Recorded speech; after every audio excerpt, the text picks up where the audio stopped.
Gentleman yields. I recognize Representative Norman for 5 minutes.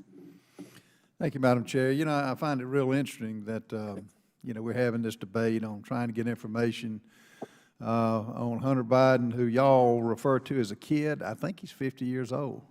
I think he's never had a real job.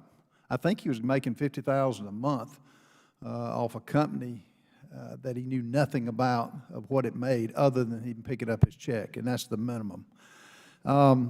It's been mentioned that Joe Biden, nobody has got an interest in it. The country has an interest in it. I've sat on the boards, as Mr. Comer has and others have. When you get a special SRA activity report, suspicious activity report, that's pretty serious. That's not like you're going to cash a $50 check and buy popcorn. It's got to do with the national security. And for this Congress not to be able to get information unless it's okayed by the Democrats is ludicrous, and the American people see through it. Now, I keep getting you keep mentioning you're working for the American people and the Inflation Reduction Act. How's that working out, folks? How's that working out on your health insurance premiums, which are skyrocketing? How's it working out on gas prices? I think I remember this president blaming it on Putin when the prices were going up. Now that it's coming down, does Putin not get the credit for it? What about the empty shelves in the grocery stores that they're finding? What about the border crisis?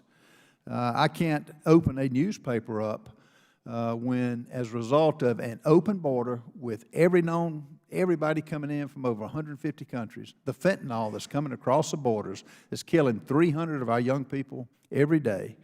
Where's the laser focus on that? Where's the laser focus on crime other than this administration encouraging it? The only the vice president was the one who put the bail up for those who tear the cities apart.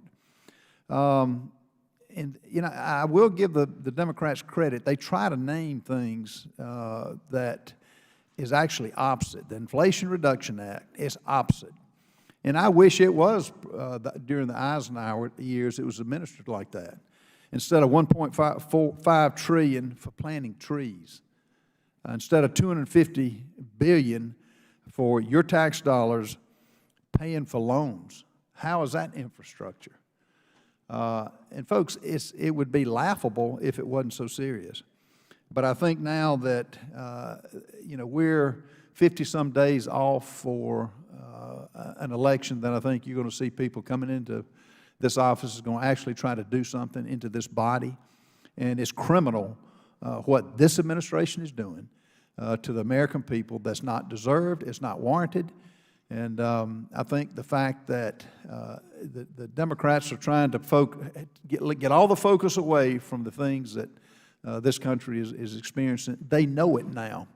Words are not going to do away with the crisis that so many Americans, particularly those with fixed incomes, are having to go through. This House Res, everybody on this committee ought to be supporting it. If he's innocent, let's get the facts that we're entitled to anyway, just on the SARS reports, just on that. And then let's see how it works out for him, and let's get him exonerated. I like nothing more. But let's see who the big guy was. Is that some figment of our imagination that they were talking about? No, the Democrats are scared where this path may lead, and they're scared that where it may go for a family that has been in politics all their lives. They haven't been in the private sector. They've never made money on their own other than on the backs of the American taxpayer, which they're hearing loud and clear. So, Madam Chair, I would yield the balance of my time to